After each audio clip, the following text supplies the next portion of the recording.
சில பேரை இப்படி சொல்றது உண்டு, அடுத்தவங்களை அனுசரித்து நடந்துக்க தெரியல, அவன் என்ன சார் மனுஷன் அப்படிம்பாங்க. சக மனிதர்களோட எப்படி பழகிறது அப்படின்னு தெரியாததுனாலேயே பல பேர் இன்னைக்கு சங்கடப்பட்டுக்கிட்டு இருக்கிறாங்க. வசதி வாய்ப்பெல்லாம் சரியா இருக்கும், ஆனால் வாழ்க்கை சரியா இருக்காது. இன்னொருத்தர்கிட்ட எப்படி பேசுறது பழகிறதுங்கிறது தெரியாததுனால தான் இந்த அவஸ்தை. சரி, இந்த அவஸ்தை இல்லாமல் வாழறது எப்படி? இதுக்கு அனுபவசாலிகள் சில வழிமுறைகளை சொல்றாங்க. அதெல்லாம் என்னென்னங்கிறத இப்போ தெரிஞ்சுக்குவோம்.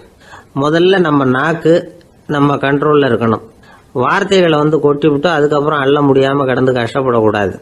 எப்படி பேசுகிறோங்கிறதும் முக்கியம், பேசுகிறப்ப எப்படி முகத்தை வச்சிருக்கிறோங்கிறதும் முக்கியம். அன்பாக பேசினாலும் நல்லா இருக்கும், அப்படி பேசுகிறப்ப ஆதரவாக அவர் தோள் மேலே ஒரு கையை போட்டுக்கிட்டு பேசினா இன்னமும் நல்லா இருக்கும். ரெண்டாவது விஷயம், இன்னொருத்தர்கிட்ட பேசுகிறப்ப வாக்குறுதிகளை அள்ளி வீசக்கூடாது. கொடுக்குற வாக்குறுதி குறைச்சலாக இருக்கணும். அப்படி கொடுத்த வாக்குறுதியை கண்டிப்பாக நிறைவேற்றணும். நாம் ஒருத்தரை பாராட்டுறோம் அல்லது அவரை பற்றி அபிப்பிராயம் சொல்கிறோம்னா அது ஆக்கப்பூர்வமாக இருக்கணும். நம்ம பாராட்டு அல்லது விமர்சனம் அடுத்தவருடைய முன்னேற்றத்துக்கு உதவுறது மாதிரி இருக்கணும். நாம் சொல்கிறத கேட்டுட்டு அவன் தலையில் கையை வச்சுட்டு உட்காந்துடக்கூடாது. எப்பவும் உற்சாகமாக இருக்கணும், முகம் மலர்ச்சியாக இருக்கணும். மனுஷன் இருந்தால் வருத்தம், கவலை, ஏமாற்றம் எல்லாம் இருக்க தான் செய்யும். அதெல்லாம் மனசில் இருக்கட்டும். அந்த வருத்தமும் கவலையும் ஏமாற்றமும் சேர்ந்துக்கிட்டு நம்ம முகத்தில் இருக்கிற மலர்ச்சியை மூடி மறைக்கிறதுக்கு நாம் இடம் கொடுத்துடக்கூடாது. எந்த விஷயத்தை பற்றி யாருக்கிட்ட பேசினாலும் வெளிப்படையாக பேசணும், திறந்த மனசோட பேசணும். மூடி மறைச்சி முன்னு மூழ்கிக்கிட்டு இருக்கக்கூடாது. இன்னொருத்தர்கிட்ட பேசுகிறப்போ விவாதம் பண்ணுங்க, அது தப்பு இல்லை, ஆனால் வாதாடிக்கிட்டு இருக்கக்கூடாது. அதாவது என்ன சொல்கிறாங்கன்னா, டிஸ்கஸ் பண்ணலாம், ஆர்கியூ பண்ணக்கூடாதான். நம்மக்கிட்ட இருக்கிற நல்ல குணங்களை நாம் எடுத்து சொல்லிகிட்டு இருக்கக்கூடாது. அந்த நல்ல குணங்களே நம்மளை பற்றி எடுத்து சொல்லணும், அது மாதிரி நடந்துக்கணும். அதே மாதிரி அடுத்தவங்க கிட்ட உள்ள கெட்ட குணங்களை பற்றி அவசியம் இல்லாமல் நாம் பேச வேண்டியதில்லை. உங்களை பற்றி யாராவது தப்பாக பேசுகிறாங்களா, அப்படி அவங்க பேசுகிறதுல உண்மை இல்லையா அப்படின்னா அதை நீங்கள் பொருட்படுத்த வேண்டியதில்லை, விட்டுடலாம், அது தானாக போயிடும். ஒரு 4-5 பேரோட பேசிக்கிட்டு இருந்தீங்கன்னா எல்லாருக்கும் முக்கியத்துவம் கொடுங்க, யாரையும் அலட்சியப்படுத்தாதீங்க. தமாஷா பேசலாம், ஆனால் அவங்க தமாஷ் அடுத்தவங்களை கேலி பண்ணுறதா இருக்கக்கூடாது.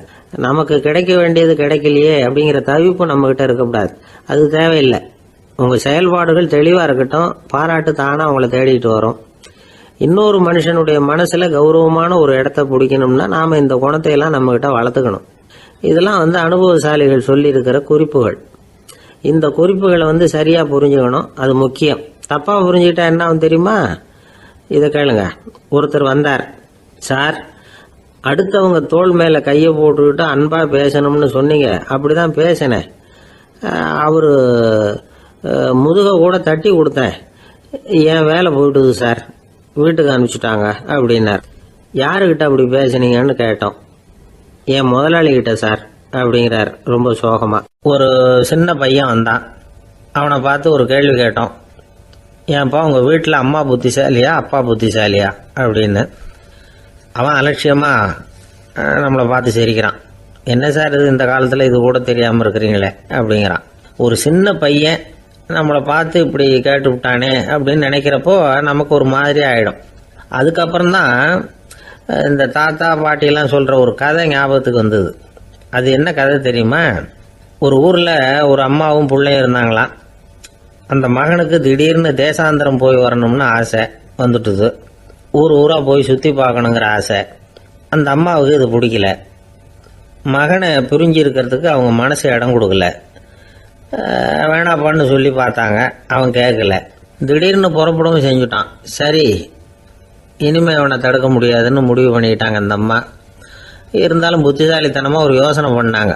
மகனை கிட்டத்தில் கூப்பிட்டாங்க, அவங்ககிட்ட சொன்னாங்க, இதை பாருப்பா, நீ தேசாந்திரம் போகிறதுன்னு தீர்மானம் பண்ணிவிட்ட, அதை நான் தடுக்கலை, போயிட்டு வந்துடும். ஆனால் போகிறதுக்கு முன்னாடி எனக்கு ஒரு வாக்குறுதி கொடுத்துட்டு போ அப்படின்னாங்க. போகிறப்போ ராத்திரியாக இருந்தாலும் பகலாக இருந்தாலும் சரி புளிய மரத்து நிழலில் தான் தங்கணும்.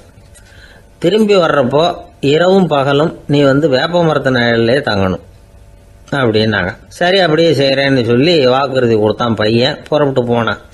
போகிற வழியில் புளிய மரத்து நிழல்லே தங்கினான், தூங்கினான். அப்படி போய்கிட்டே இருந்தான். 7வது நாள் அவன் உடம்பு சுகம் இல்லாமல் போயிட்டுது. ரொம்பவும் பலவீனமாயிட்டான். இனிமேல் நடக்க முடியாதுங்கிற நிலைமை வந்துட்டுது. யோசிச்சு பார்த்தான், சரி இதுக்கு மேலே போக வேண்டாம் அப்படின்னு முடிவு பண்ணிட்டு திரும்பி வர ஆரம்பிச்சுட்டான். திரும்பி வர்றப்போ வழியில் வேப்ப மரத்து நிழலையே தங்கி தங்கி வந்தான். நாளுக்கு நாள் உடம்பு சரியாக வந்துட்டுது. 7வது நாள் வீட்டுக்கு வந்து சேர்றான். உடம்பு பழையபடியே கலகலப்பாயிட்டுது. பூரண சுகம். தேசாந்திரம் போன பையன் திரும்பி வந்துட்டானே அப்படின்னு அந்த அம்மா ஆச்சரியப்படலை. ஏன்னா அவங்களுக்கு தெரியும் இப்படி ஆகும்னு. பையன் சீக்கிரமாக திரும்பி வரணுங்கிறதுக்காக தான் அவங்க அந்த யோசனையை சொன்னாங்க. என்ன விஷயங்கிறதையும் அவங்களே சொன்னாங்க. மகனே, புளிய மரத்து நிழல் உடம்புக்கு உஷ்ணத்தை கொடுக்கும், சீக்கம் உண்டாக்கும். அதனால் நீ தொடர்ந்து புளிய மரத்து நிழலில் தங்கினாவே நோய்க்கு ஆளாயிட்ட. அதனால் பயணத்தை முடிச்சுக்கிட்டு திரும்பி வரணுங்கிற முடிவுக்கு வந்துட்ட. திரும்பி வர்றப்போ நீ தங்கினது வேப்ப மரத்து நிழல். அது உடம்புக்கு குளிர்ச்சியை தரக்கூடியது, நோயை தீர்க்கக்கூடியது. அதனால் சுகமாக வீட்டுக்கு சேர்ந்துட்ட. உன்னோட தேசாந்திர பயணத்தை தடுக்கிறதுக்காக தான் இப்படி பண்ணினேன் அப்படின்னாங்களாம் அந்த அம்மா. பார்த்தீங்களா அம்மாவோட புத்திசாலித்தனத்தை? அப்பாவாக இருந்தால் இப்படியா பண்ணுவார்? ஒரு அப்பா பையன்கிட்ட 10 ரூபா கொடுத்து இதை எடுத்துக்கிட்டு அடுத்த ஊருக்கு போய் அங்கே இருக்கிற மாமா கிட்ட இதை கொடுத்துட்டு வாடா, வழியில் எங்கேயாவது மரத்தடியில் படுத்து தூங்கி விடாதே அப்படின்னு எச்சரிக்கை பண்ணி அனுப்புனாராம். பையனுக்கு எச்சரிக்கையாக வாழறது எப்படிங்கிறத கற்றுக் கொடுக்கறதுக்காக இப்படி பண்ணார். அவன் பணத்தை வாங்கிக்கிட்டு போனான். அப்பா சொன்னதை மறந்துட்டு ஒரு மரத்தடியில் படுத்து தூங்கிட்டான். அவனுக்கு தெரியாமல் அவன் பின்னாடியே போன அப்பா அவன் கையில் இருந்த அந்த 10 ரூபாயை நைஸாக எடுத்துகிட்டு வந்துட்டார். அவன் பையில் தானே வச்சுருந்தான், அது தெரியாமல் எடுத்துகிட்டு வந்துட்டார். அவன் தூங்கிக்கிட்டு இருக்கான். எடுத்துகிட்டு ஒரு மறுபடியும் வீட்டுக்கு வந்துட்டார். பையன் முழிச்சுக்கிட்டு பையை தடவி பார்க்குறான், பணத்தை காணும். அழுதுகிட்டே திரும்பி வந்தான். அப்பா கிட்ட விஷயத்த சொன்னான். அப்பா சிரிச்சுக்கிட்டே சொன்னார், அதுக்கு தான்ப்பா ஆரம்பத்திலேயே எச்சரிக்கை பண்ணினேன், இனிமேலாவது நீ ஜாக்கிரதையாக இருக்கணும் அப்படிங்கிறதுக்காக தான் இப்படி பண்ணினேன். அந்த பணம் எங்கேயும் போயிடல, நான் தான் அதை உனக்கு தெரியாமல் எடுத்து வச்சிருக்கிறேன். இதோ பாரு அப்படின்னு சொல்லிட்டு சைடு பாக்கெட்டில் கையை விட்டா அது ஓட்டையாக இருக்குது. அதை எவனோ ஏற்கனவே கத்திரிச்சு எடுத்துகிட்டு போயிட்டான். இப்போ அப்பா முகத்தில் அசடு வழிஞ்சுதான். ஒரு ஆள் இருந்தான், நிறைய பணம் சம்பாதிச்சான். ஆனால் செலவு பண்ண மனசு வரல, கருமி. அவன் என்ன பண்ணா, சேர்த்த பணம் பூராவையும் ஒரு மரத்தடியில் புதைச்சி வச்சுருந்தான். வாரத்துக்கு ஒரு தடவை அந்த மரத்தடிக்கு வருவான். புதைச்ச இடத்த ஆவலோடு பார்த்துக்கிட்டு இருப்பான். அதுக்கப்புறம் போயிடுவான். அவ்வளவுதான். ஒரு நாள் ஒரு திருடன் வந்தான். இவன் புதைச்சி வச்சுருந்ததெல்லாம் எடுத்துகிட்டு போயிட்டான். இது தெரிஞ்சு போச்சு. அந்த கருமி புலம்ப ஆரம்பிச்சிட்டான். இவன் புலம்பலை கேட்டதும் அக்கம் பக்கத்தில் இருந்தவங்கெல்லாம் ஓடி வந்தாங்க. என்ன விஷயம்னு விசாரித்தாங்க. இவன் சொன்னான். ஒரு பெரியவர் கேட்டார், ஏப்பா வாரம் இந்த இடத்த பார்க்கறதாக சொன்னியே, எப்போவாவது இதில் இருக்கிற பணத்தை எடுத்து செலவு பண்ணியிருக்கியா அப்படின்னு கேட்டார். நான் அப்பப்போ அதை பார்க்கறது தான் வழக்கம், அதை தொட்டதே இல்லைன்னு அவன். சரி அப்படின்னா இப்போவும் நீ அதே மாதிரி வாரம் ஒரு தடவை இந்த இடத்த பார்த்துட்டு போகலாமே அப்படின்னாராம் அந்த பெரியவர். அதுவும் சரிதானே, எவ்வளவு காலமானாலும் அவன் அந்த பணத்தை எடுத்து செலவு பண்ண போகிறதில்ல. அப்படி இருக்கிறப்ப உள்ளே பணம் இருந்தாலும் ஒன்று தான், இல்லாமல் போனாலும் ஒன்று தான். இதிலிருந்து என்ன புரியுதுன்னா, ஒருத்தர்கிட்ட இருக்கிற பணத்தை கொண்டு அவர் பணக்காரரா ஏழையா அப்படின்னு முடிவு செய்கிறது சரியில்லை. அந்த செல்வத்தை அனுபவிக்கிற திறன், பயன்படுத்துகிற திறன், அதை வச்சு தான் அவர் ஏழையா பணக்காரரா அப்படிங்கிறத நிர்ணயம் பண்ணணும். அதுதான் சரி. செலவு பண்ண தெரியாதவன் சேகரம் பண்ணிகிட்டே இருக்கிறதுனால என்ன பிரயோஜனம்? தலைமுடியே இல்லாதவன் தாராளமாக சீப்புகளை வாங்கி சேகரம் பண்ணுறது மாதிரி தானே இது. சில சமயம் செலவு பண்ண நாம் தயாராக இருந்தால் கூட அந்த செல்வம் நமக்கு பயன்படுறதில்ல. அரேபியாவில் ஒரு நகை வியாபாரி விலை உயர்ந்த முத்துக்களை எல்லாம் அவர் வச்சு வியாபாரம் பண்ணிக்கிட்டு இருந்தார். அவர் ஒரு சமயம் ஒரு பாலைவனம் வழியாக போயிட்டு இருக்கிறார் ஒட்டகத்தில். அப்போ திடீர்னு கடுமையான புயல் வீச ஆரம்பிச்சுட்டுது. திசை தவறி இவர் எங்கேயோ வந்துட்டார். கூட வந்தவங்களையும் காணலை, எங்கே போனாங்களோ தெரியல. இவர் ரொம்ப பயந்து போய் அங்கேயும் எங்கேயுமா அலைஞ்சு தெரிகிறார். வழியே தெரியல. பசி கடுமையாயிட்டுது. ஒட்டகத்து முதுகில் ஒரு மூட்டை இருந்தது. அதை பிரித்து பார்த்தார். உள்ளே ஏதாவது இருக்கான்னு தேடி பார்க்குறார். அது வரைக்கும் கண்ணில் தட்டுப்படாத அபூர்வமான ஒரு பை கண்ணில் பட்டுது. ஆஹா, அதில் ஏதாவது சாப்பிட்றதுக்கு இருக்கும் அப்படின்னு நினச்சி ஆவலாக அதை பிரித்து பார்க்குறார். அந்த பையில் விலை உயர்ந்த முத்துக்கள் நிறைய இருந்துதான். அப்போ தான் அவர் நினச்சாராம், விலை உயர்ந்த முத்துக்கள் கூட சாப்பிட்றதுக்கு உணவாக முடியாது அப்படிங்கிறத புரிஞ்சுக்கிட்டாராம். எந்த நேரத்தில் எது நமக்கு தேவையோ அது நமக்கு தாராளமாக கிடைக்கணும். அப்படி அது கிடைக்கிறதுக்கு நம்மக்கிட்ட இருக்கிற செல்வம் பயன்படணும். அது நமக்கும் பயன்படலாம், நம்ம மூலமா அடுத்தவங்களுக்கும் பயன்படலாம். அதுதான் செல்வத்தின் பயன். ஒரு மரத்தடியில் ஒருத்தன் உட்காந்து அழுதுகிட்டு இருந்தான். அந்த பக்கமாக வந்த இன்னொருத்தன் ஏப்பா அழுதுகிட்டு இருக்கிறேன்னு கேட்டான். இந்த இடத்துல தான் பூமிக்கு அடியில் பணம் இருக்குது, புதைச்ச இடம் தெரியல, அதான் அழறேன் அப்படின்னா. நல்லா ஞாபகப்படுத்தி பாரு, எந்த இடத்துல புதைச்ச அப்படின்னு கேட்டான் இவன். அது எப்படி எனக்கு தெரியும், புதைச்சி வச்சிருக்கிறவன் நான் இல்லையே, எங்க எதிர்த்து வீட்டுக்காரன் அப்படின்னானா இவன். ஒரு பல்கலைக்கழகம், அங்கே ஒரு இலக்கிய பேராசிரியர், அவர் பாடம் நடத்திக்கிட்டு இருந்தார். ராபர்ட் ப்ரௌனிங் எழுதிய கவிதைகளை பற்றி சொல்லிகிட்டு இருக்கிறார். மாணவர்களும் ரொம்ப அக்கறையாக அதை கேட்டுக்கிட்டு இருக்கிறாங்க. ஒரு குறிப்பிட்ட கவிதையை பற்றி சொல்லும் பொழுது அந்த பேராசிரியருக்கே ஒரு சந்தேகம். அதாவது அந்த கவிதையின் சரியான அர்த்தம் என்னங்கிறதுல சந்தேகம். பேராசிரியர் யோசனை பண்ணார். அந்த கவிதையை முழுசாக புரிஞ்சிக்க முடியல. அதனால் மாணவர்களை பார்த்து சொன்னார், மாணவர்களே, ஒரு நாள் பொறுத்துங்க, இந்த கவிதையை எழுதின கவிஞர் எங்கள் வீட்டுக்கு பக்கத்தில் தான் இருக்கிறார். இன்னைக்கு சாயந்தரம் நான் அவரை நேரிலேயே போய் பார்க்குறேன், பார்த்து இதுக்கு என்னங்க அர்த்தம்னு கேட்டுட்டு வந்துடுறேன், அதுக்கப்புறம் உங்ககிட்ட சொல்கிறேன் அப்படின்னாராம். அன்னைக்கு சாயந்தரமே அந்த பேராசிரியர் கவிஞரை தேடிக்கிட்டு போயிட்டார். கவிஞர் அவங்க வீட்டில் அவர் பாட்டு உட்காந்துருந்தாராம். இவர் போய் அவர் முன்னாடி உட்காந்தார். அப்புறம் கேட்டார், ஐயா, அந்த கவிதையின் முழு பொருள் என்னன்னு தெரிஞ்சுட்டு போகிறதுக்காக வந்திருக்கிறேன் அப்படின்னாராம். எந்த கவிதை அப்படின்னாராம் அவர். இவர் அந்த கவிதையை சொல்லியிருக்கார். கவிஞர் கொஞ்சம் யோசனை பண்ணிவிட்டு அப்புறம் சொன்னாராம், பேராசிரியரே, நீங்கள் கொஞ்சம் தாமதமாக வந்துட்டீங்கன்னாராம். இவருக்கு ஒன்றும் புரியல. நீங்கள் என்ன சொல்கிறீங்க, நான் தாமதமாக வந்துட்டேன்னா? நீங்கள் தான் உயிரோடு இருக்கிறீங்களே, அப்படி இருக்கும்பொழுது நான் தாமதமாக வந்துட்டேன்னா அது எப்படி அப்படின்னு இவர் குழம்பி இருக்கிறார். இப்போ கவிஞர் சொன்னாராம், ஐயா, நான் உயிரோடு இருக்கிறேன்னா இல்லையாங்கிறது முக்கியம் இல்லை.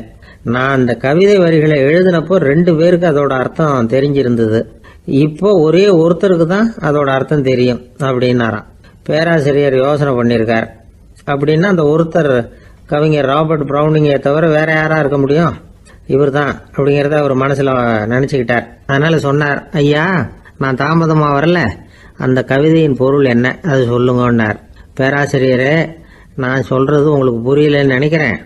நான் இந்த வரிகளை எழுதினப்போ 2 பேருக்கு அதோட அர்த்தம் தெரிஞ்சிருந்தது. அந்த 2 பேர் யாருன்னா, ஒருத்தர் ராபர்ட் ப்ரௌனிங், அதாவது நான், இன்னொருத்தர் கடவுள். இப்போ அது கடவுளுக்கு மட்டும்தான் தெரியும். நானே இதை பற்றி பல தடவை யோசனை பண்ணி பார்த்தேன். இது ரொம்ப அழகானது, ஆனாலும் ரொம்ப வழுக்கலானது. அதை பிடிச்சிட்டோம்னு நினச்சிக்கிட்டு இருக்கும் பொழுதே காற்று மாதிரி அது உங்ககிட்ட இருந்து ஓடி போயிடுது. எனக்கு ரொம்பவும் வருத்தமாக தான் இருக்குது. நிச்சயமாக நான் தான் இந்த வரிகளை எழுதியிருக்கிறேன். அதில் அர்த்தம் இருக்குங்கிறது எனக்கு தெரியும், அதை நான் உணர்றேன். ஆனால் நீங்கள் என்னை மன்னிக்கணும், எனக்கே கூட அதை என்னால் விளக்க முடியல. அப்படி இருக்கும் பொழுது உங்களுக்கு எப்படி அதை நான் விளக்க முடியும் அப்படின்னாரா அந்த கவிஞர். அனுபவிக்கப்படக்கூடிய எல்லாமே விளக்கப்படக்கூடிய ஒன்றல்ல, விளக்கப்படும் எல்லாமே அனுபவிக்கப்படக்கூடிய ஒன்றல்ல அப்படிங்கிறது ஞானிகளுடைய கருத்து. அதுக்காக தான் அந்த சம்பவம். வாழ்க்கையில் நீங்கள் தொடர்ந்து ஆய்வு செய்து கொண்டே இருக்கக்கூடிய விளக்கங்களை ஒருபோதும் அடைய முடியாத பரிமாணங்கள் இருக்கிறதுனால தான் அது அலுப்பு தட்டாமல் இருக்குது. உங்களால் நிறைய அனுபவிக்க முடியும், இருந்தாலும் நீங்கள் அனுபவித்து அறிந்த விஷயங்கள் கூட வார்த்தைகளால் விளக்கப்பட முடிவதில்லை அப்படிங்கிறது பெரியோர் சிந்தனை. இதெல்லாம் ஒரு பக்கம் இருக்கட்டும். நமக்கு தெரிஞ்ச பேராசிரியர் ஒருத்தர் 1 மணி நேரம் ரொம்ப விவரமா வகுப்பு எடுத்தார். கடைசியா சொன்னார், மாணவர்களே, ரொம்பவும் எளிமையா விளக்கமா எல்லா விவரமும் சொல்லியிருக்கிறேன். அதனால இதுல உங்களுக்கு சந்தேகம் வர்றதுக்கு வாய்ப்பே இல்லை. இருந்தாலும் கேட்க வேண்டிய கடமை கேட்கிறேன். இது வரைக்கும் நடத்தினதுல யாருக்காவது ஏதாவது சந்தேகம் உண்டா அப்படின்னு கேட்டாராம். எனக்கு ஒரே ஒரு சந்தேகம் தான் சார் அப்படின்னு எழுந்திரிச்சு நிற்கிறான் ஒருத்தன். என்னன்னு கேட்டாராம். இது வரைக்கும் நீங்க என்ன பாடம் சார் நடத்துனீங்க அப்படின்னானா அவன். பந்திக்கு முந்தர ஆசாமிகள் நம்மள பல பேர் உண்டு. அப்படி முந்தறதுக்கு கூட முயற்சி பண்றவங்க நிறைய பேர் இருக்கிறாங்க. இதுல என்ன ஒரு விஷயம்னா, பந்திக்கு முந்தறது கூட தப்பு இல்லை. ஆனா அப்படி ஒரு விருந்துல ஆளா போய் உட்காந்து சாப்பிட்டா கூட வெளியில வர்றப்ப என்ன பெரிய விருந்து வச்சுட்டான், சாம்பார்ல உப்பு இல்லை, ரசத்துல காரம் இல்லை அப்படின்னு குறை சொல்லிட்டே வர்றது இருக்கு பாருங்க, அது சரியில்லை, நாகரிகமும் இல்லை. கல்யாண பத்திரிகையில என்ன போட்டிருக்குது, என் பொண்ணுக்கும் இன்னார் பையனுக்கும் கல்யாணம், எல்லாரும் குடும்பத்தோட வந்திருந்து மணமக்கள் ஆசீர்வதிக்கணும், இப்படித்தானே போட்டிருக்கோம். குடும்பத்தோட விருந்து சாப்பிட்டு சாப்பாடு எப்படி இருக்குன்னு அபிப்பிராயம் சொல்லிவிட்டு போங்க அப்படின்னா போட்டிருக்கு கல்யாண பத்திரிகையில. ஒருத்தர் வீட்டு விசேஷத்துக்கு போயிருக்கோம்னா எவ்வளவோ அசௌகரியங்கள் நமக்கு ஏற்படலாம். ஏராளமான கூட்டம் வந்திருக்கும். எல்லாரையும் அவங்க தனித்தனியாக கவனிச்சுக்கிட்டு இருக்க முடியாது. நாம தான் அனுசரித்து நடந்துக்கணும்.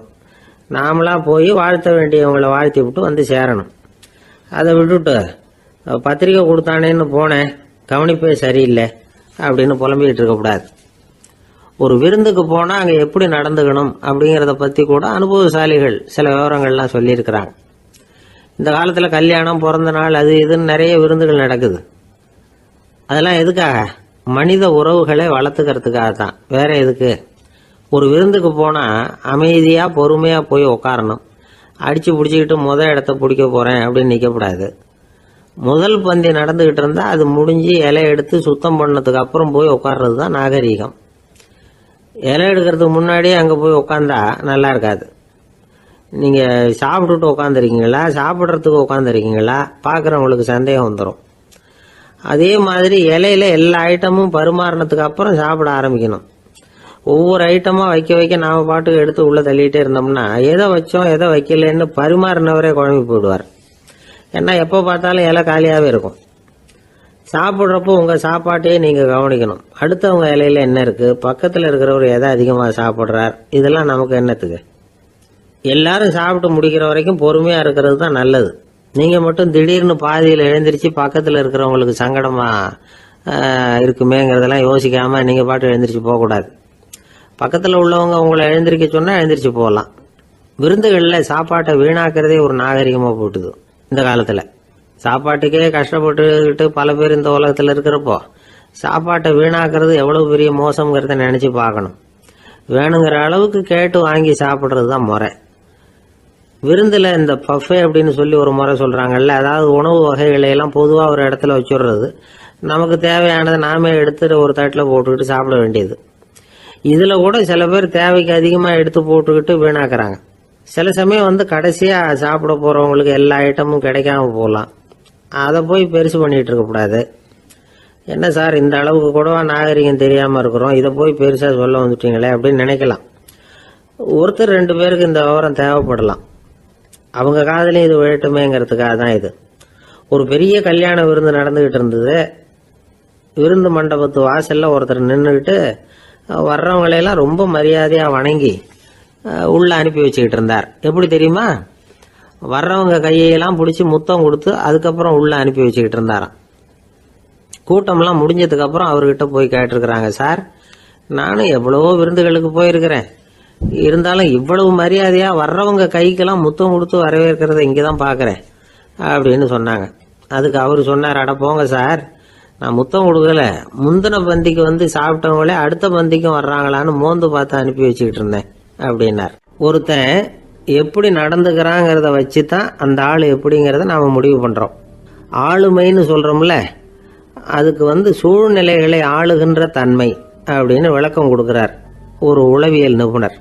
சரி, ஒரு மனிதனுடைய ஆளுமையை உருவாக்குகிற விஷயங்கள் என்னென்ன? பிறப்பு, வளர்க்கப்பட்ட விதம், படிப்பு, நண்பர்கள், சமுதாயம், இப்படி நிறைய உண்டு. ஆளுமையின் அடிப்படையில் சில மனநோய்கள் உண்டாகுது. அதெல்லாம் என்னென்னங்கிறத தெரிஞ்சு வச்சுக்கிட்டோம்னா நம்ம கூட இருக்கிறவங்கள அடையாளம் கண்டுபிடிக்கிறதுக்கு அது ரொம்ப உபயோகமாக இருக்கும். ஃப்ரெனாய்டு ஆளுமை அப்படின்னு ஒன்று. இந்த கோளாறு உள்ளவங்க எப்படி இருப்பாங்க தெரியுமா? அதிக உணர்ச்சி, சந்தேகம், பொறாமை இதெல்லாம் அதிகமாக இருக்கும். வளைஞ்சு கொடுக்க மாட்டாங்க. அடுத்தவங்களோட இணக்கமான உறவு இருக்காது. அவங்க செய்கிற தப்புக்கெல்லாம் அடுத்தவங்களை குறை சொல்லிகிட்டு இருப்பாங்க. இது ஒரு ரகம். அடுத்தது ஸ்கிசாய்டு ஆளுமை அப்படின்னு சொல்கிறாங்க. இந்த கோளாறு உள்ளவங்க அடுத்தவங்களோட பழக கூச்சப்படுவாங்க. சின்ன வயசுலேயே இது ஆரம்பமாயிடுது. பகல் கனவுலேயே சஞ்சரிப்பாங்க. அவங்களுடைய விரோதம், கோபம் இதை கூட வெளியில் காட்டிக்க முடியாமல் இருப்பாங்க. இவங்களுக்கு அகமுகம், பிரச்சனைகள்லேருந்து ஒதுங்கி எதுலேயும் ஈடுபாடு இல்லாதவங்களா இருப்பாங்க. இப்படி ஒரு ரகம். அடுத்தது சைக்ளோதமிக் ஆளுமை அப்படின்னு சொல்கிறாங்க. அது என்னென்னா உணர்ச்சிகளில் ஏற்றத்தாழ்வு அதிகமாக இருக்குமா. சில சமயம் பார்த்தா மகிழ்ச்சியாக இருப்பாங்க, சில சமயம் சோகமாக உட்காந்துருப்பாங்க. அவங்க மனநிலைக்கு தகுந்த மாதிரி சமூக நிகழ்ச்சிகளில் பங்கெடுத்துக்குவாங்க. இன்னொரு வகை என்னென்னா எண்ணப்பீடிகை ஆளுமை அப்படின்னு பேர் வச்சிருக்கிறாங்க. அதுக்கு இவங்களுக்கெல்லாம் கரெக்டாக இருக்கணும். எல்லாம் சட்டத்திட்டம் இதுலேயும் ஒரு ஒழுங்குமுறை, இப்படி எதிர்பார்க்குற மனோபாவம். இவங்க எதிர்பார்ப்புக்கும் அரண்முறைக்கும் மற்றவங்க கட்டுப்படணும்னு நினைப்பாங்க. இந்த நிலைமை நீடிச்சா என்ன ஆகும் தெரியுமா? அலைக்கழிக்கிற எண்ணங்கள் திரும்ப திரும்ப ஒரே செயலை செய்ய தூண்டுற மன தளர்ச்சிக்கு ஆளாயிடுறாங்க.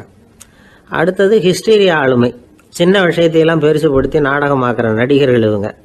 உணர்ச்சி அதிகம் உள்ளவங்க. இவங்க மன எழுச்சியில் பக்குவமின்மை, குழந்தைத்தனம், முதிர்ச்சியின்மை எல்லாம் இருக்கும். தன்னலம் மிக்க குணம். பிறர் தன்னை மட்டுமே கவனிக்கணும்னு நினச்சி செயல்படுறது, இதெல்லாம் இவங்க அடையாளம். அடுத்த ரகம் எப்படின்னா வளர்ச்சியற்ற ஆளுமைன்னு சொல்கிறாங்க. அடுத்தவங்களோட இணங்கி போக முடியாதவங்க, அறிவு, மன எழுச்சி, சமூக உறவு இதில் எல்லாம் போதுமான வளர்ச்சியையும் நிறைவையும் பெற முடியாதவங்க. இவங்களால வாழ்க்கையில் முன்னேற முடியாது. பிச்சைக்காரங்க, குற்றவாளிகள் இவங்ககிட்டெல்லாம் இது மாதிரியான ஆளுமை அதிகமாக இருக்குமா. அடுத்தது என்னென்னா சோர்வுடைய ஆளுமை. எதுலேயும் உற்சாகம் இல்லாமல் சோர்ந்து போயிருப்பாங்க. அதுக்கெல்லாம் நமக்கு வலிமை இல்லைப்பா அப்படின்னு சொல்லிட்டு இருப்பாங்க. சின்ன விஷயங்களுக்கெல்லாம் அதிர்ச்சி அடையிறது, வாழ்வின் சுவையை அனுபவிக்க முடியாதவங்க. இன்னொரு ரகம் இது கொதித்தெழும் ஆளுமைங்கிறாங்க. எதுக்கு எடுத்தாலும் ஆத்திரம், குரோதம், வன் செயல் இதுலெல்லாம் ஈடுபாடு இப்படி உள்ளவங்க. நத்தை வகை ஆளுமை அப்படின்னு ஒன்று. அடுத்தவங்க மேலே விரோதம் இருக்கும், அடிக்கணுங்கிற எண்ணம் இருக்கும். ஆனால் அதை அப்படியே வெளியில் காட்டாமல் அதே சமயம் அமைதியான முறையில் வெறுப்பை வெளிக்காட்டுற ரகம். இவங்கெல்லாம் பேசாமல் கம்முன்னு இருந்துக்கிட்டே நினைச்சதை நிறைவேற்றிக்கிடுவாங்க. முன்ஜாக்கிரதை ஆளுமை அப்படின்னு ஒரு ரகமா. பாதுகாப்பின்மை, சந்தேகம், முழுமையின்மை, அறவேக்காட்டுத்தனம் இந்த மனப்போக்கு அதிகமாக இருக்கிறதுனால அகம்பாவம், புடிவாதம், எச்சரிக்கை எல்லாம் அளவுக்கு மீறி இருக்கும். இதுவரைக்கும் நாம் பேசிக்கிட்டு இருந்த ஆளுமை பண்புகள் அளவுக்கு அதிகமாக போயிட்டுதுன்னா ஆளுமை கோளாறுகள் ஏற்படும். அதன் அடிப்படையில் மனவியாதிகள் வருமா. அதனால் இணக்கமான எல்லாரும் விரும்புகிற இயல்பான ஆளுமையை பெறுவதற்கு நாம் முயற்சி செய்யணும் அப்படிங்கிறது மனோதத்துவ நிபுணர்களுடைய ஆலோசனை. ஒருத்தர் ஒரு மனோதத்துவ டாக்டரை தேடிட்டு வந்தாராம். டாக்டர், எனக்கு மனசில் ஏதோ வியாதி, ஆளுமை கோளாறு, அதாவது எனக்கு சீக்கிரமாக செத்து போனால் தேவையில்லைன்னு தோணுது அப்படின்னாராம். உடனே அந்த டாக்டர், சரி அப்படின்னா இங்கே இருங்க, நான் வைத்தியம் பார்க்குறேன் அப்படின்னாராம். ஒருத்தர் முகத்தை தொங்க போட்டுக்கிட்டு ஒரு மாதிரியாக வந்தார். என்ன விஷயம்னு விசாரித்தேன். என்னுடைய நண்பன் ஒருத்தங்கிட்ட கருத்து வேறுபாடு, இனிமேல் நமக்குள்ளே எந்த சம்மந்தமும் வேணாம்னு நட்பை முறிச்சிட்டு வந்துட்டேன்னா. நண்பர்கள்னு இருந்தால் கருத்து வேறுபாடு வரத்தான் செய்யும்னு. கருத்து வேறுபாடு வராமல் இருக்கிறதுக்கு ஏதாவது வழி உண்டா அப்படின்னு கேட்டாங்க. அதை பற்றி நிபுணர்கள் சில யோசனைகளை சொல்லியிருக்கிறாங்கன்னு. முதல் விஷயம் என்னென்னா, உங்கள் நண்பனுக்கு ஒரு செய்தி சொல்லணும்னா அதை நீங்களே நேரடியாக சொல்லுங்கள், அல்லது உங்கள் கைப்பட கடிதம் எழுதுங்க. அதாவது நேரடி தொடர்பு முக்கியம். அதை விட்டுட்டு இன்னொருத்தர் மூலமாக நண்பர்களுக்கு செய்தி அனுப்புனா நீங்கள் சொல்கிற செய்தி அப்படியே போய் சேராது, அது சேதமாயிடும். கூட்டி குறைச்சி சொல்லிவிடுவாங்க, அது குழப்பத்தில் கொண்டாந்து விட்டுரும். இது ஒரு யோசனை. ரெண்டாவது யோசனை என்னென்னா, நீங்கள் ஒரு நல்ல காரியத்தை செய்யும் பொழுது உங்கள் நண்பரையும் சேர்த்துக்குங்க, அவருக்கும் அதில் ஒரு ஈடுபாட்டை உருவாக்குங்க. மூணாவது யோசனை, நம்ம பக்கத்தில் இருக்கிற நண்பர் மகிழ்ச்சி அடைகிற மாதிரி ஏதாவது செய்யணும். சின்ன சின்ன செயல்களாக இருந்தாலும் பரவாயில்ல, அவர் நமக்கு எதுவும் செய்யலையே, நாம் எதுக்கு செய்யணும் அப்படின்னு நினச்சிக்கிட்டு இருக்கக்கூடாது.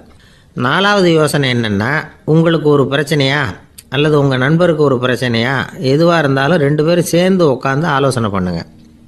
நம்ம யோசனையும் கேட்கப்படுதே அப்படிங்கிற நினைப்பே அவருக்கு ஒரு மன நிறைவை உண்டாக்குமா. 5வது யோசனை, உங்கள் நண்பர் ஏதோ ஒரு காரியத்தை செய்கிறார், நீங்கள் உடனே அவசரப்பட்டு நீ செய்கிறது தப்புன்னு தீர்ப்பு சொல்லக்கூடாது. அவர் அதை செய்யறதுக்கான நியாயங்கள் எவ்வளோ இருக்கும், அதை புரிஞ்சுக்கிறதுக்கு முயற்சி பண்ணணும். 6வது யோசனை, உங்கள் நண்பர் என்ன சொன்னாலும் அதை பொறுமையாக கேளுங்க. அவர் சொல்கிறத புரிஞ்சுக்கணும், அவர் சொல்ல விரும்புகிறத புரிஞ்சுக்கணும், அவர் சொல்ல முடியாமல் தவிக்கிறதையும் புரிஞ்சுக்கணும். இப்படி 3 விதமாகவும் அவரை புரிஞ்சுக்கிட்டு அதுக்கு தகுந்த மாதிரி செயல்படணும். 7வது யோசனை என்னென்னா, உங்கள் நண்பர் உங்ககிட்ட ஏதோ ஒரு கருத்தை சொல்கிறார், அது உங்களுக்கு பிடிக்கல, அதுக்காக உடனே நீ சொல்கிறது சரியில்லை, நான் ஒத்துக்க மாட்டேன் அப்படின்லாம் மறுத்துக்கிட்டு இருக்கக்கூடாது. அவர் சொல்கிறத கேட்கணும், பொறுமையாக சிந்திக்கணும், அதுக்கப்புறம் பதில் சொல்லணும். இப்படிலாம் நடந்துக்கிட்டால் நண்பர்களுக்குள்ள கருத்து வேறுபாடு வர்றதுக்கு வாய்ப்பே இருக்காது அப்படின்னு வல்லுநர்கள் தொகுத்து சொல்லியிருக்கிறாங்க இந்த யோசனைகளை. எனக்கு தெரிஞ்ச சில நண்பர்கள் உண்டு, அவங்களுக்குள்ளேயும் கருத்து வேறுபாடுகள் வராமல் இருக்கிறதுக்கு சில நுட்பங்களை கையாளுறது உண்டு. ஒருத்தர் சொன்னார், அந்த டாக்டர் சின்ன வயசுலேருந்து என் கூட பழகினவர், நாங்கள் 2 பேரும் இணை பிரியாத நண்பர்கள், இருந்தாலும் எனக்கு உடம்பு சரியில்லைன்னா நான் அவர்கிட்ட வைத்தியம் பார்த்துக்க மாட்டேன் அப்படின்னார் ஒருத்தர். ஏன் அப்படின்னு கேட்டேன். எங்கள் நட்பு கெட்டுப்போடக்கூடாது இல்லையா, அதனால தான் அப்படின்னார் இவர். ஒரு சிகை அலங்கார கூடம், ரொம்ப சுறுசுறுப்பாக எல்லாரும் வேலை செஞ்சுக்கிட்டு இருக்கிறாங்க.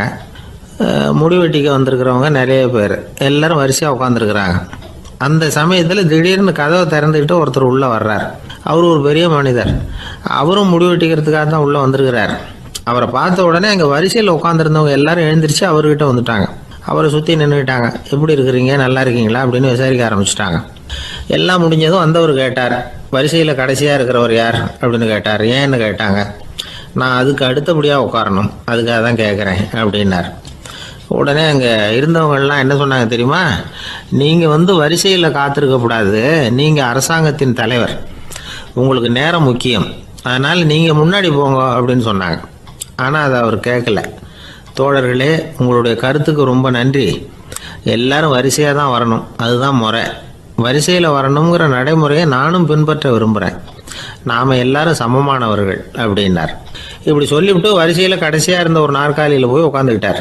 தன் சட்டை பையில் இருந்த ஒரு செய்தித்தாளை எடுத்தார், படிக்க ஆரம்பிச்சிட்டார்.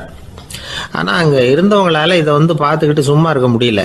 ஒருத்தர் எழுந்திரிச்சு வந்தார். ஐயா, இப்போ என்னுடைய முறை வந்திருக்குது, நான் தான் போக வேண்டிய முறை. உங்களை இங்கே காத்திருக்க வைக்கிறத விட ஒரு 5 ஆண்டுகளுக்கு கூட நான் முடிவெட்டிக்காமே இருந்துட முடியும் அப்படின்னார்.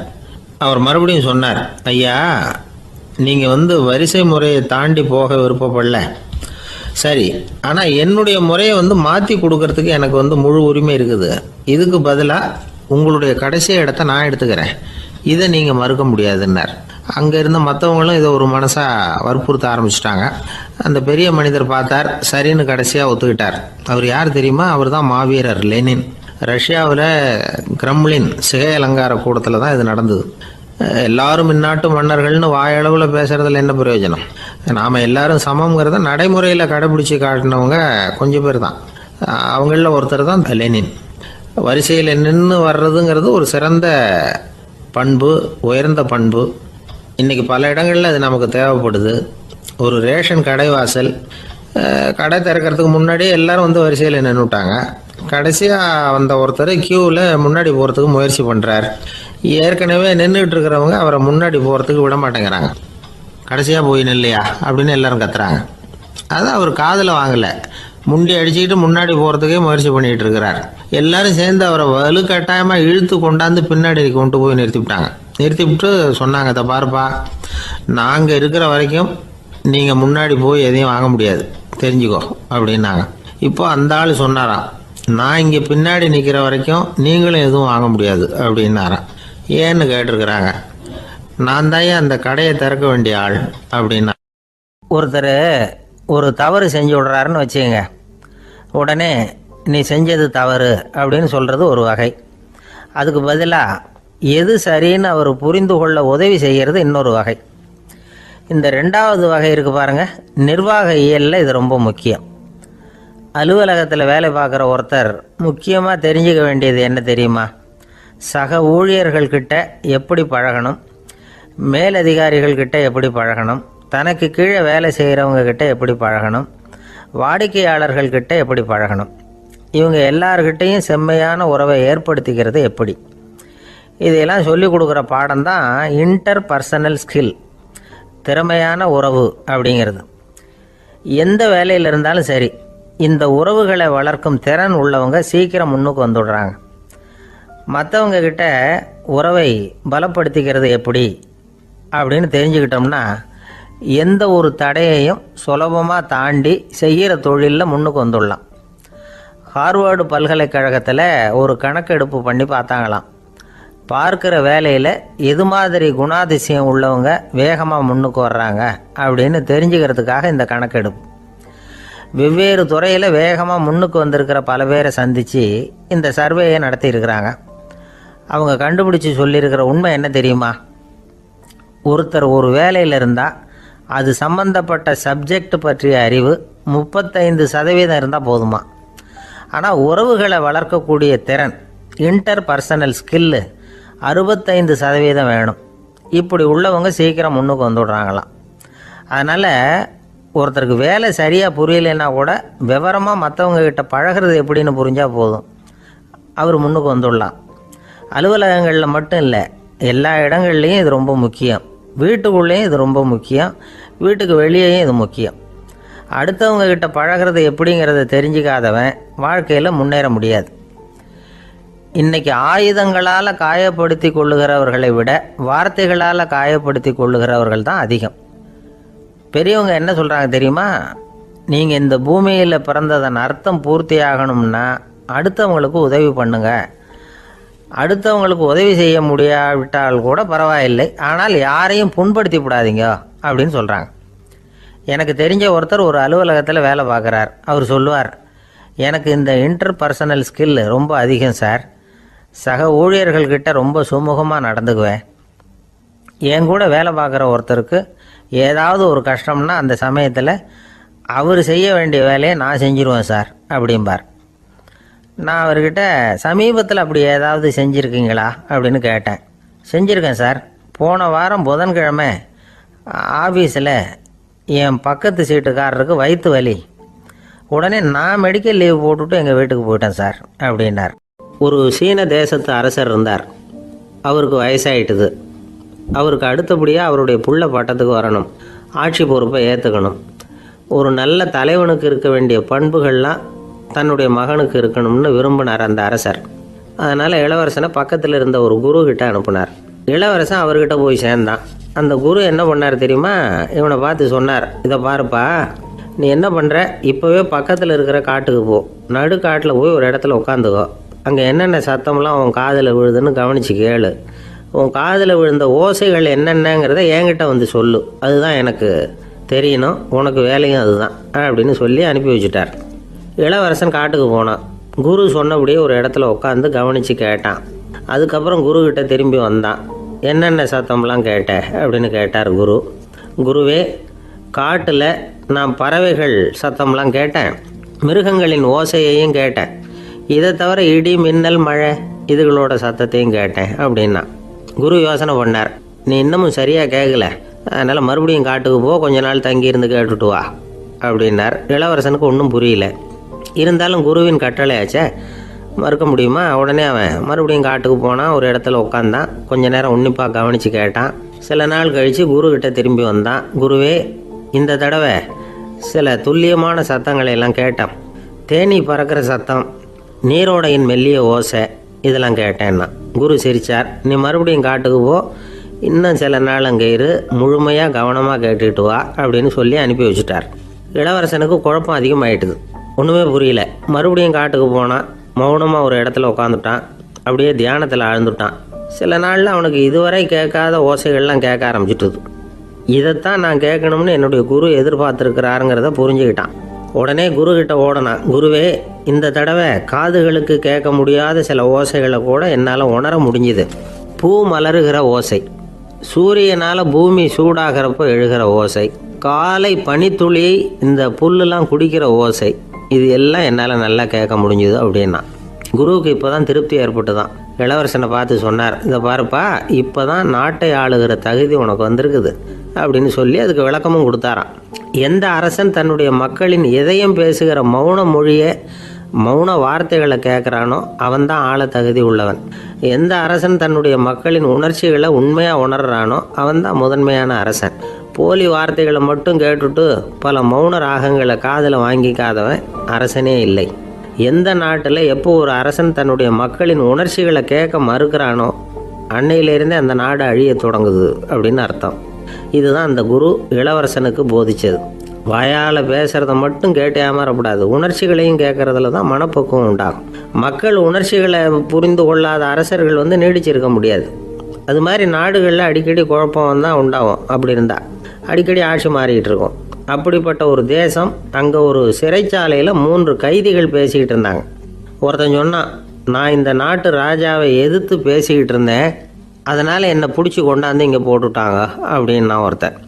இன்னொருத்தன் சொன்னான், நான் இந்த நாட்டு ராஜாவை ஆதரித்து பேசிக்கிட்டு இருந்தேன், அதனால் என்னை பிடிச்சி கொண்டாந்து இங்கே தள்ளிவிட்டாங்க அப்படின்னா. அது சரி, நீ என்ன தப்பு பண்ண அப்படின்னு சொல்லி 3வது ஆளை பார்த்து இவங்க கேட்டாங்க. அதுக்கு அந்த ஆள் சொல்கிறான், நான் தான் இந்த நாட்டு ராஜா அப்படின்னானா. ஒரு நண்பர், அவர்கிட்ட பேசிக்கிட்டு இருந்தேன். மனித உறவுகள் பற்றி அவர் சொல்லிகிட்டு இருந்தார்.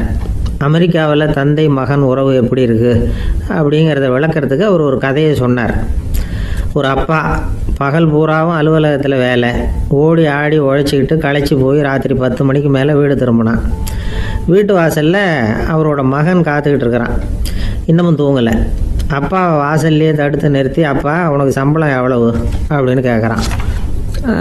ஏற்கனவே ஆஃபீஸ் பிரச்சனைகளால் அழுத்து போய் திரும்புகிற அப்பாவுக்கு கோவம் வந்துடுது. என்னடா இப்படிலாம் கேளுன்னு உங்கள் அம்மா உனக்கு சொல்லி கொடுத்தாளா அப்படின்னு சொல்லிவிட்டு உள்ளே போய் சட்டையை கட்டி மாட்டி விட்டு குளிச்சு விட்டு மறுபடியும் வெளியில் வந்து உடையை மாற்றுகிற சமயம் அப்போ மறுபடியும் மகன் உள்ளே வந்து நிற்கிறான் அவர் முன்னாடியே. அப்பா உனக்கு எவ்வளவு சம்பளங்கிறான் மறுபடியும். அப்பாவுக்கு எரிச்சல் அதிகமாகிட்டுது.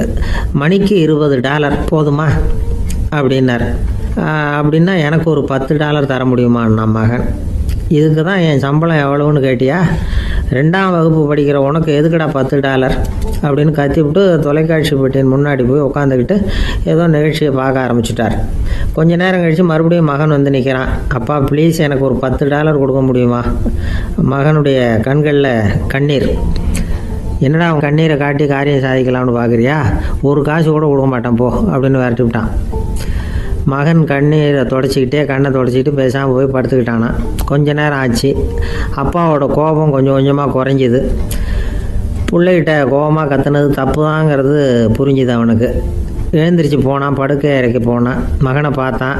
அவன் தலையணையை கட்டி பிடிச்சிக்கிட்டு அழுதுகிட்டு இருக்கிறான். அவனை மெல்ல நெருங்கி அவங்ககிட்ட எதமாக பேசுகிறதுக்கு ஆரம்பித்தானான். எதுக்குடா உனக்கு $10 பள்ளிக்கூடத்தில் கேட்டாங்களா அப்படின்னு கேட்டானான். மகன் சொல்லியிருக்கான், இல்லை டாடி, உனக்கு 1 மணி நேரம் சம்பளம் $20ன்னு சொன்னேன். நீ ஏற்கனவே எனக்கு கொடுத்த பாக்கெட் மணி $10 என்கிட்ட இருக்குது. இப்போ நீ இன்னொரு $10 கொடுத்தீங்கன்னா அதையும் சேர்த்து $20 ஆகிடும். அந்த $20 நான் உனக்கு கொடுத்துருவேன். அப்படி கொடுத்தா நீ என் கூட 1 மணி நேரம் செலவழிப்ப இல்லையா? அதுக்காக தான் $10 கேட்டேன் அப்படின்னு சொன்னானோ. அந்த அப்பா கண்ணு கலங்கி போச்சான். ஆதரவோடு தன்னுடைய மகனை கட்டி பிடிச்சி அழ ஆரம்பிச்சிட்டாராம். இதுதான் நண்பர் சொன்ன கதை. அமெரிக்கா மட்டும் இல்லை, உலகம் பூராவும் இன்றைக்கி மனித உறவுகள் இப்படி தான் மாறிட்டு இருக்கு. பெரியவர்கள் அறிவுரை என்ன தெரியுமா? உங்கள் குழந்தைகளிடமிருந்து குழந்தை பருவத்தை பிரித்து விடாதீர்கள் அப்படிங்கிறது தான். அதாவது இன்றைய குழந்தைகள் தங்கள் பிருந்தாவனத்தை இழந்து விடுகிறார்கள் அப்படிங்கிறது அவங்களுடைய கருத்து. இந்த நிலைக்கு நாம் காரணமாக இருந்துடக்கூடாது. குழந்தைகளோட விளையாடுவோம், குடும்பத்தோடு உறவாடுவோம் அப்படிங்கிறது தான் நம்முடைய நோக்கமாக இருக்கணும். இன்றைய உறவு முறைக்கு இன்னொரு உதாரணம் சொல்லுவாங்க. ஒருத்தர் வந்தாராம். அவர் பக்கத்தில் ஒரு சின்ன பையன். நாம் அவரை விசாரிக்கிறோம், யார் இந்த பையன் அப்படின்னா அவர் சொல்கிறார், இவன் எனக்கு தூரத்து உறவு அப்படின்னாராம்.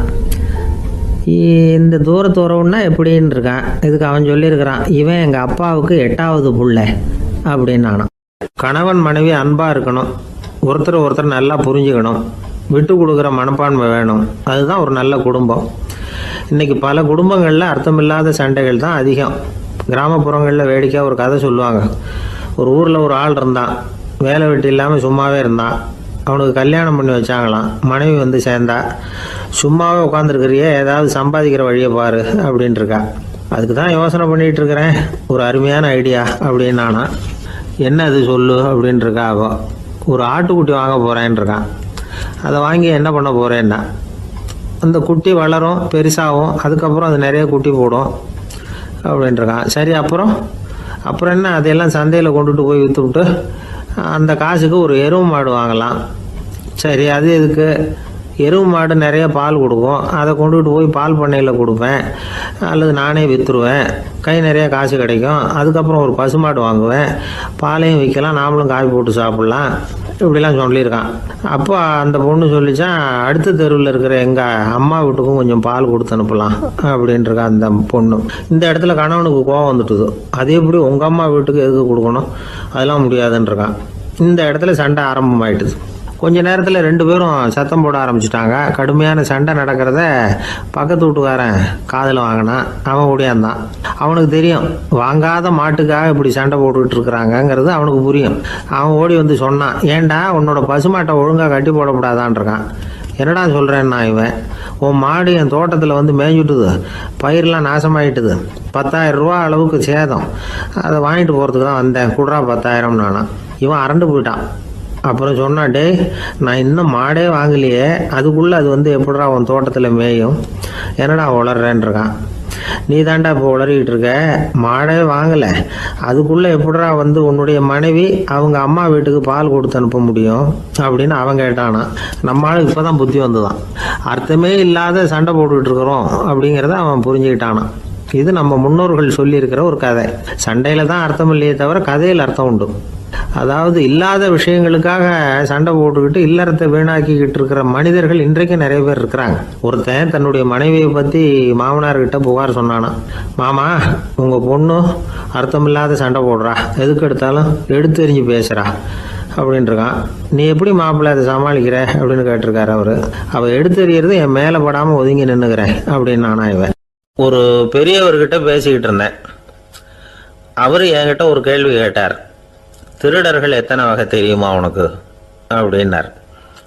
இதுதான் அவர் கேட்ட கேள்வி. எதுக்காக என்ன பார்த்து அந்த கேள்வி கேட்டாரு தெரியல. இருந்தாலும் நான் அவருக்கு பதில் சொன்னேன். திருடர்களில் எத்தனையோ வகை உண்டுங்க. கார் திருடன், சைக்கிள் திருடன், முகமூடி திருடன், எப்படி சொல்லிகிட்டே போகலாம். இருந்தாலும் என்னுடைய சிற்றறிவுக்கு எட்டின வரையில் திருடர்களை 2 வகையாக பிரிக்கலாம் அப்படின்னு நினைக்கிறேன். ஒன்று ராத்திரியில் திருடுற திருடன், இன்னொருத்தன் பகலில் திருடுற திருடன். அதாவது பகல் திருடன், ராத்திரி திருடன் அப்படின்னு பெரியவர் சிரிச்சார். என்ன சிரிக்கிறீங்களே, என்ன கள்வர்கள் 4 வகை அப்படின்னு ஆரம்பித்தார். எப்படின்னு கேட்டேன். சாப்பாட்டுக்கு இல்லாமல் திருடுறாங்க பாருங்க, அது ஒரு வகையான். சாப்பாட்டுக்கு இருந்தும் திருடுறாங்க பாருங்க, அது ஒரு வகையான். இதை தவிர இன்னும் ஒரு 2 வகை திருட்டு உண்டு. அது என்னன்னா, ஆண்டவன் கிட்ட இருந்து நாம திருடுற திருட்டு, இன்னொன்று என்னன்னா நம்ம கிட்ட இருந்து ஆண்டவன் திருடுற திருட்டு அப்படின்னார். எனக்கு ஒன்றும் புரியல. என்ன சார் இது, ஆண்டவனையே திருடன்னு சொல்றீங்களே அப்படின்னு ஆச்சரியமா. ஆமாங்க, ஆண்டவனை கள்வன்னு சொல்றது இல்லையா. காஞ்சிபுரத்துக்கு பக்கத்தில் திருக்கார்வனம் அப்படின்னு ஒரு ஊர் இருக்கு. அங்கே உள்ள பெருமாளுக்கு கள்வர்னு தான் பேர். அது மட்டும் இல்லை, திருமங்கை ஆழ்வார் தம்முடைய திரு நெடுந்தாண்டகத்தில் கார்வனத்துள்ளாய் கல்வா அப்படின்னு தான் அழைக்கிறார் அப்படின்னு நிறைய உதாரணம்லாம் சொல்ல ஆரம்பித்தார். அதுக்கப்புறம் அவர்கிட்ட பேசி நான் புரிஞ்சுக்கிட்ட விவரங்களை தான் நான் இப்போ உங்ககிட்ட சொல்ல போகிறது. அதாவது அவர் சொன்ன முதல் வகை திருடர்கள் சாப்பாட்டுக்கு இல்லாமல் திருடுறவங்க. இவங்களை திருத்தி போடலாம். சாப்பாட்டுக்கு இருந்தும் பணம் சேர்க்கணுங்கிற ஆசையால் பொய் கணக்கெல்லாம் எழுதுறாங்க பாருங்க, அவங்க தான் 2வது வகை. 3வது வகை திருட்டு தான் மிகப்பெரிய திருட்டு. இறைவனுக்கு சொந்தமானதை நம்முடையதுன்னு நினைக்கிற திருட்டு. எது இறைவனுக்கு சொந்தமானது அப்படின்னா ஆத்மா. பகவானுக்கு சொந்தமான ஆத்மாவை நம்முடையதுன்னு நினைக்கிறது தான் அந்த மாபெரும் திருட்டு. இதுக்கு பேர் தான் ஆத்மாபகாரமா. சரி, இதுக்கு பரிகாரம் என்ன? எல்லாம் இறைவனுடையது, நமக்கு ஒன்றும் இல்லை அப்படின்னு நினைக்கிறது தான் இதுக்கு பரிகாரம். இதெல்லாம் இருக்கட்டும். 4வது திருட்டு ஒன்று சொன்னோம்ல, ஆண்டவன் நம்மகிட்ட இருந்து திருடுறது. அது எப்படி? ஆண்டவனை கள்வன்னு சொல்றாங்க, அது சரி. அவர் என்னத்தை திருடினார்? இப்போ இன்னொருத்தருக்கு சொந்தமான ஒன்றை எடுத்து வச்சுக்கிறது தான் கள்ளத்தனம். ஆனால் ஆண்டவன் எடுத்துக்கிட்டோம்னா இருக்கிறது எல்லாமே அவனுக்கு சொந்தம். அப்படி இருக்கிறப்போ அவரை எப்படி கள்வன்னு சொல்றது? இது என்ன புரியாமல் இருக்குதே அப்படின்னு சொல்லி பார்த்தா அதுக்கும் விளக்கம் சொல்றாங்க அவங்க. அதாவது ஆண்டவனுக்கு உருவமே கிடையாது, அரூபமாக இருக்கிறவன், அதாவது உருவம் இல்லாமல் இருக்கிறவன். அப்படி உள்ள பகவான் நம்மளை மாதிரி உருவத்தில் இருக்கிறான். நம்மளை மாதிரியே கையை காலு மூக்கெல்லாம் இருக்குது ஆண்டவனுக்கு.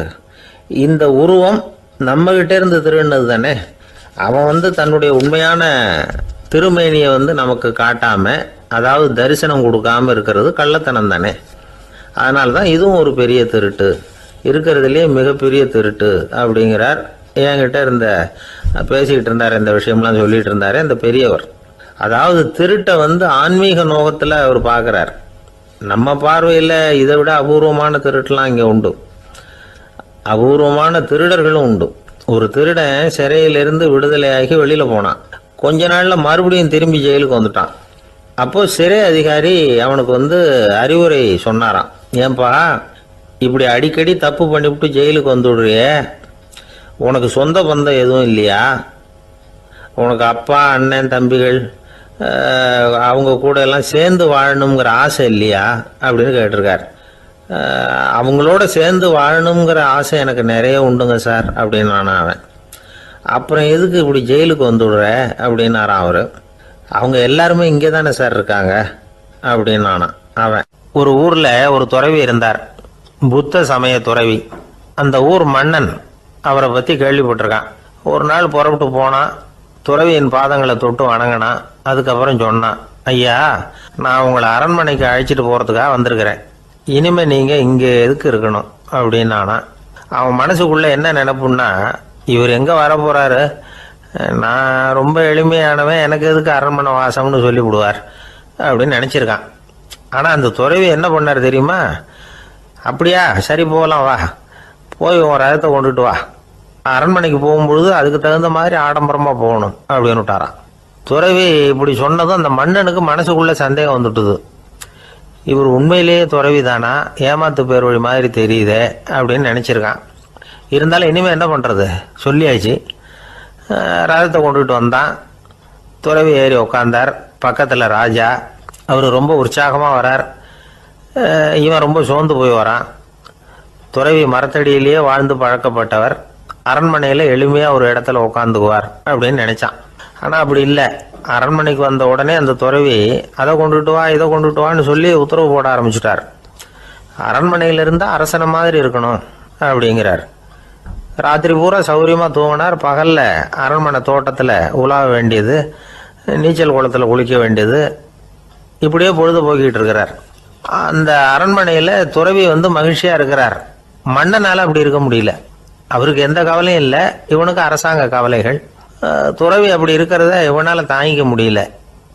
ஒரு நாள் அவர்கிட்டே போய், நான் உங்ககிட்ட கொஞ்சம் பேசணும்னு துறவி பார்த்தார். நான் இந்த அரண்மனைக்கு வரும்பொழுதே நீ என்னமோ என்கிட்ட கேட்கணும்னு நினைச்ச, ஏன் காலதாமதம்? நீ அனாவசியமாக உன்னையே தொந்தரவு பண்ணிட்டு இருக்கிற, நீ கவலையாக இருக்கேங்கிறது எனக்கு புரியுது. நான் மரத்தடியில் இருந்தப்போ கூட என்னை அடிக்கடி சந்திச்சுக்கிட்டு இருப்பேன், ஏதாவது விளக்கம் கேட்கறது உண்டு. இங்கே வந்த பிறகு என்னை சந்திக்கிறது கூட அபூர்வமாக போயிட்டுது. நீ இப்போ என்ன கேட்க போறேங்கிறது எனக்கு தெரியும், இருந்தாலும் கேள் அப்படின்னாராம். வேற ஒன்றும் இல்லைங்க, இப்போ உங்களுக்கும் எனக்கு என்ன வித்தியாசம்? 2 பேரும் அரண்மனையில் தான் இருக்கிறோம். நீங்கள் மகிழ்ச்சியாக இருக்கிறீங்க, நான் அப்படி இருக்க முடியல. இவ்வளவுக்கும் நீங்கள் முன்னாடி இருந்தது மாதிரி இல்லை. தினமும் தங்க தேர் கேட்குறீங்க, உயர்தரமான ஆடைகள் அணிகிறீங்க, சுவையான சாப்பாடு. இப்படி இருக்கிறப்போ உங்களுக்கும் எனக்கு என்ன வித்தியாசம்? இதுதான் மன்னனுடைய கேள்வி. இதுக்கு பதில் சொல்கிறேன், என் கூட புறப்பட்டு வா, இந்த நகரத்துக்கு வெளியில் போவோம் அப்படின்னு சொல்லி அரசனை கூப்பிட்டுக்கிட்டு ஊர் எல்லைக்கு சேர்ந்தார் துறவி. அங்கே போய் சொன்னார், இதை பாருப்பா, இந்த இடத்த தான் தேடிக்கிட்டு இருந்தேன். இனிமே நான் திரும்பி வரப்போறதில்லை. நீ என்னோட வர்றியா, திரும்பி போறியா அப்படின்னார். நான் எப்படிங்க உங்கள் கூட வர முடியும்? என்னுடைய நாடு, என்னுடைய சொத்துக்கள், மனைவி, மக்கள் எல்லாத்தையும் விட்டுட்டு எப்படிங்க வர்றதுன்னா. இப்போ அந்த துறவி சொன்னார், இப்போ வித்தியாசத்தை தெரிஞ்சுக்கிட்டியா? நான் அரண்மனையில் இருந்தேன், எல்லா வித பொருள்களும் உடையவனா இருந்தேன், ஆனால் எதையும் சொந்தம் கொண்டாடுறவனா இருக்கல. ஆனால் நீ அப்படி இல்லை, எல்லாத்தையும் சொந்தம் கொண்டாடிக்கிட்டு இருக்கிற. இதுதான் நமக்குள்ள வித்தியாசம் அப்படின்னு சொன்னார். அரண்மனை ஆடைகளை அப்படியே களைஞ்சார், அரசங்கிட்ட கொடுத்தார். உன்னுடைய ஆடைகளை நீயே வச்சுக்கோன்னார். அவர் பாட்டுக்கு நடந்து போனார், திரும்பியே பார்க்கல. அரசனுக்கு அப்பதான் தன்னுடைய அறியாமை விளங்குச்சான். இதுல இருந்து நாம புரிஞ்சுக்க வேண்டியது என்னன்னா, இந்த உலகத்துல எத்தனையோ பொருள்கள், அதையெல்லாம் முறையா பயன்படுத்தினா மகிழ்ச்சி. அதை விட்டுட்டு அதுக்கெல்லாம் சொந்தம் கொண்டாட ஆரம்பிச்சா கவலை. நம்ம ஆட்கள் சொந்தம் கொண்டாடுற விதமே தனி. ஒரு ஆளு இன்னொருத்தங்கிட்ட ஒரு கொடை கடன் வாங்கியிருந்தான், திருப்பி கொடுக்கல. கொடையை கொடுத்தவன் கேட்டான், என்கிட்ட கடன் வாங்கினிய கொடை, அதை கொஞ்சம் திருப்பி தர்றியான்னா. அது உனக்கு இப்போ அவசரமா தேவைப்படுதா அப்படின்னு கேட்டான் இவன். எனக்கு தேவைப்படல, அந்த கொடையை நான் யாருக்கிட்ட வாங்கியிருந்தேனோ அவனுக்கு இப்போ அது அவசரமா தேவைப்படுது அப்படின்னு அந்த ஆள். ஒரு ஊர்ல ஒரு புகழ்பெற்ற பத்திரிகையாளர் இருந்தார். அவர் ஒரு நாள் திடீர்னு இறந்து போயிட்டார். அதுக்கப்புறம் நேராக சொர்க்கத்துக்கு போனார். சொர்க்கத்தின் வாசல்ல நின்றுகிட்டு இருந்த ஒருத்தர் அவரை தடுத்தார். இதை பாரு, ஏற்கனவே இங்கே 12 பத்திரிகையாளர்கள் இருக்கிறாங்க, அவங்களுக்கே இங்கே வேலை இல்லை. அதுக்கு என்ன காரணம்னா, சொர்க்கத்தில் திடுக்கிடும் செய்திகள்லாம் ஒன்றும் கிடையாது. அப்படி என்ன இருக்க போகுது? இங்கே எல்லாம் அது ஒழுங்காக நடந்துகிட்டு இருக்கோம். எல்லாம் ஒழுங்காக நடந்தால் பத்திரிகைகளுக்கு சுவாரஸ்யமான கொலை கொள்ளை தீ வைப்பு இது மாதிரி எதுவும் இங்கே இல்லை. ஏற்கனவே இங்கே இருக்கிறவங்க எல்லாரும் மரத்தடியில் உட்காந்துக்கிட்டு தியானம் பண்ணிகிட்டு இருக்கிறாங்க. அந்த ஒரே செய்தி தான் தினமும் இங்கே வந்துக்கிட்டு இருக்குது. அதை படிக்கிறதுக்கே இங்கே ஆள் கிடையாது.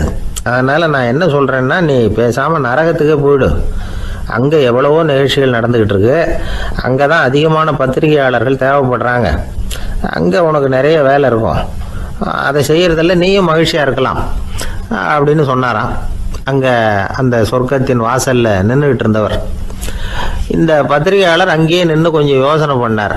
இவருக்கு சொர்க்கத்திலே இருக்கணும்னு தான் ஆசை. அதனால் மெதுவாக அவர்கிட்ட பேசினாராம். ஐயா, என்னை ஒரு 24 மணி நேரம் இங்கே உள்ளே இருக்கிறதுக்கு அனுமதி கொடுங்க. இங்கே இருக்கிற பல பத்திரிகையாளர்களை எனக்கு தெரியும். அவங்களில் சில பேரை சமாதானப்படுத்தி மெதுவாக பேசி நரகத்துக்கு அனுப்பி வச்சுட்றேன். நான் இங்கே இருந்துக்கிறேன். உங்கள் கணக்குப்படி 12 பேருக்கு மேலே இங்கே தாண்டாது. அப்படி பார்த்துக்கிறேன் அப்படின்னாராம். அவரும் யோசனை பண்ணி பார்த்துட்டு, சரி அப்படியே உனக்கு அனுமதி கொடுக்குறேன். ஆனால் ஒரு விஷயம், 24 மணி நேரம் தான் அனுமதி, அதுக்குள்ளே எல்லாம் நடக்கணும் அப்படின்ட்டுருக்கார்.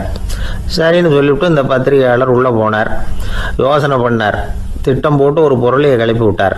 சக பத்திரிகையாளர்கள் எல்லாம் கூப்பிட்டு சொன்னாராம், இதை பாருங்கள், நரகத்தில் ஒரு பெரிய தினசரி பேப்பரை கொண்டுகிட்டு வர்றதுக்காக திட்டம் போட்டுக்கிட்டு இருக்காங்க. அதுக்கு பல அதிகாரிகள் தேவைப்படுறாங்க. நிறைய சம்பளம் கிடைக்கும். யார் யாரெல்லாம் நரகத்துக்கு போக ஆசைப்படுறாங்களோ அவங்கெல்லாம் போகலாம் அப்படின்னு ஒரு பொருளையை கிளப்பி விட்டார். 24 மணி நேரம் கழித்து வாசல் பக்கம் போனார். அங்கே இருந்தவர்கிட்ட எத்தனை பேர் வெளியேறினாங்கன்னு விசாரிச்சாராம்.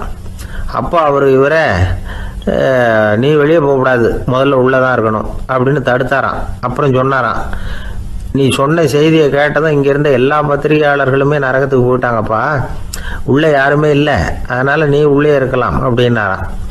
இதை கேட்டதும் இந்த பத்திரிகையாளரே குழம்பி போயிட்டார். ஒருவேளை உண்மையிலேயே நரகத்தில் புதுசாக பத்திரிகை ஏதாவது ஆரம்பிக்க போகிறாங்களோ அப்படின்னு அவரே நினைக்க ஆரம்பிச்சிட்டாராம்.